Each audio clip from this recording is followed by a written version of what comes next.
So ముఖ్యమంత్రులతో సహా మంత్రులుగా ఉన్నవారు సినిమాలో నటించడంపై ఎలాంటి నిషేధం లేదంటూ అడ్వకేట్ జనరల్ దమ్మలపాటి శ్రీనివాస్ హైకోర్టుకి అయితే నివేదించారు. మా దిగులు విశ్లేషించుకోవడానికి మనతో పాటు senior journalist and doctor Durga Vadlamani గారు ఇప్పుడు మనతో ఉన్నారు. నమస్తే మేడం. నమస్తే అండి మేడం, మరి ముఖ్యమంత్రులతో సహా మంత్రులుగా ఉన్నవారు సినిమాలో నటించడంపై ఎలాంటి నిషేధం లేదంటూ కూడా ఇవాళ ఫైనల్ గా అయితే హైకోర్టు అయితే నివేదించిందని చెప్పొచ్చు. ఏ విధంగా చూడొచ్చు? అంటే గతంలో ఎన్టీ రామారావు గారు ఉన్నప్పుడు ఆయన ముఖ్యమంత్రిగా అయ్యాక సినిమాల్లో నటించడం మీద అప్పుడు ఇట్లాగే గందరగోళం వస్తే దాని మీద ఫుల్ బెంచ్ తీర్పు ఇచ్చింది. అప్పుడు నటించవచ్చు, ఏమీ తప్పు లేదని. సో ఇవాళ హరిహర వీరమల్లు విషయంలో పవన్ కళ్యాణ్ మీద మాజీ ఐఏఎస్ విజయ్ కుమార్ గారు కోర్టుకు వెళ్ళటం జరిగింది. సో ఆయన తరఫున వాదిస్తూ న్యాయవాది ఆయన ఏమంటున్నారంటే హరిహర వీరమల్లు విషయంలో ప్రభుత్వ నిధుల దుర్వినియోగం జరిగింది, యంత్రాంగాన్ని కూడా దుర్వినియోగం చేశారు అంటూ ఆయన దీని మీద కోర్టుకు విన్నవించడం జరిగింది.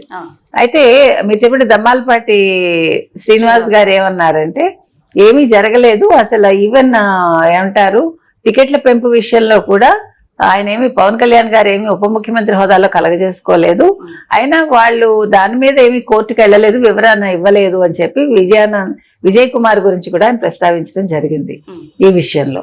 అయితే ఇక్కడ మనం చూసుకుంటే కనుకైతే మీరు అన్నట్టుగా ముఖ్యమంత్రి కావచ్చు, ఉప ముఖ్యమంత్రి కావచ్చు, మంత్రులు కావచ్చు నటించడానికి ఎటువంటి అబ్జెక్షన్ ఉండదు, ఆల్రెడీ తీర్పు వచ్చింది కాబట్టి.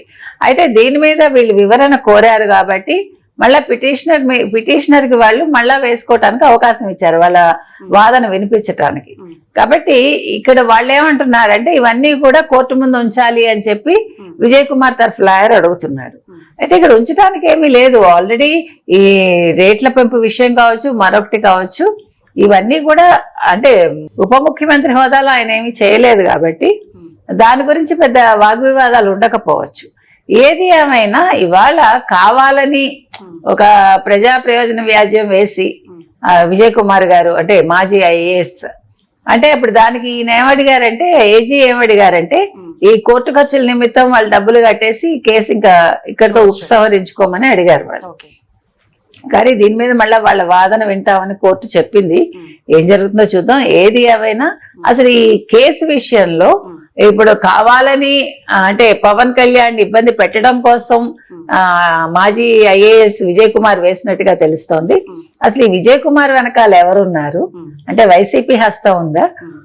అలా అనుకుంటే మరి రోజా గారు జబర్దస్త్ లో యాక్ట్ చేశారు, ఆవిడ కూడా సినిమాల్లో వేశారు లేదు నాకు గుర్తులేదు, కానీ సీరియల్స్ లో అంటే టాక్ షోస్ లో ఆవిడ చేయడం జరిగింది కాబట్టి మరి జడ్జిగా కూడా చేసింది ఆవిడ.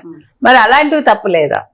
వై అంటే ఓన్లీ పవన్ కళ్యాణ్ విషయంలో మీరు ఎందుకు ఇట్లా చేస్తున్నారు అంటే ఇక్కడ వ్యక్తుల్ని ఇబ్బంది పెట్టడం, వ్యక్తిగతంగా వాళ్ళని బాధ పెట్టడం అనేది ఇక్కడ మోటోగా మనకు కనిపిస్తుంది. అంటే ఏంటి మేడం అంటే మూవీ రిలీజ్ అవ్వకముందే, సినిమా చూడకముందే, సినిమా రాకముందే బైకాట్ హరిహర వీరమల్లు అంటూ అంతకుముందు వైసీపీ నేతలు అయితే కొన్ని వ్యాఖ్యలు చేశారు. సో ఏంటంటారు అంటే ఒక మూవీని పక్కన పెడితే ఒక మనిషిని ఒక టార్గెట్ చేస్తూ ఇలాంటి వ్యాఖ్యలు చేయడం ఎంతవరకు కరెక్ట్ అంటారు? మీకు గుర్తుందా వైసీపీ హయాంలో 100 రూపాయల టికెట్ మీకు పవన్ కళ్యాణ్ పెంచలేదు అంటే ఇవన్నీ కూడా ఒక కక్షపూరితంగా చేయటం, అది ఎంత చీప్ అండి. అది మీరు ఒక ముఖ్యమంత్రి స్థాయిలో ఉండి ఆ రోజు ఆ రకంగా చేయటం అనేది మీకే చిన్నతనం, ఈయనకేం చిన్నతనం లేదు దాంట్లో చెప్పాలంటే. ఇంకొక విషయం ఏంటంటే ఇవాళ హరిహర వీరమల్లుని మీరు అన్నట్టు బాయ్కాట్ చేయండి అంటే వాళ్ళకేంటి నష్టం? సినిమా చూసే వాళ్ళు చూస్తారు, చూడని వాళ్ళు చూడరు, నష్టపోయేది నిర్మాత.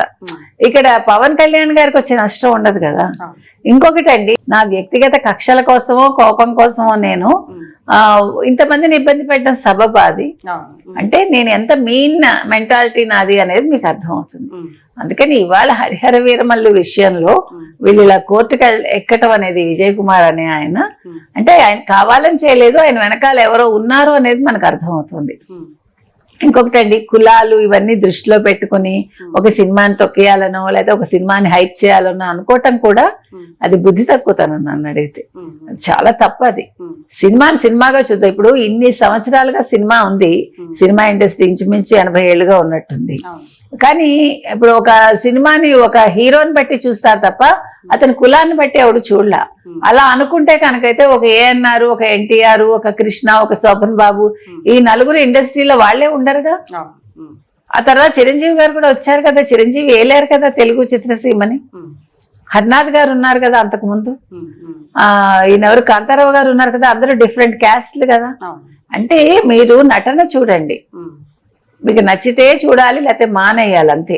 కాబట్టి ఇవాళ ఈ జడ్జిమెంట్ అనేది సవ్యంగా వచ్చిందనే అనుకుందాం, వస్తుందనే అనుకుందామండి. ఏది ఏమైనా ఇలాగ ఒక వ్యక్తిని టార్గెట్ చేసుకుని ఒక సినిమాని నాశనం చేయాలనుకోవడం మాత్రం చాలా తప్పు. మేడం ఇంకొకటి, సెప్టెంబర్ 9, 2023లో పవన్ కళ్యాణ్ గారిలో కసిని చూసారని చెప్పొచ్చు జన సైనికులు. అలాంటిది మరో 6 నెలలే మీకు మూడిందంటూ కూడా అప్పుడు పవన్ కళ్యాణ్ గారు కొన్ని వ్యాఖ్యలు అయితే చేశారు. అలాంటిది ఇప్పుడు చూసుకుంటే కనుక రాష్ట్ర రాజకీయాలను తిరిగి రాశారని చెప్పొచ్చు. ఏ విధంగా చూడొచ్చు అంటారు? మూడింది అని వాళ్ళు అన్నారు, అవును మూడింది మీకే అని చెప్పి చూపించాడు ఆయన. అంటే కసి చూసాం మనం.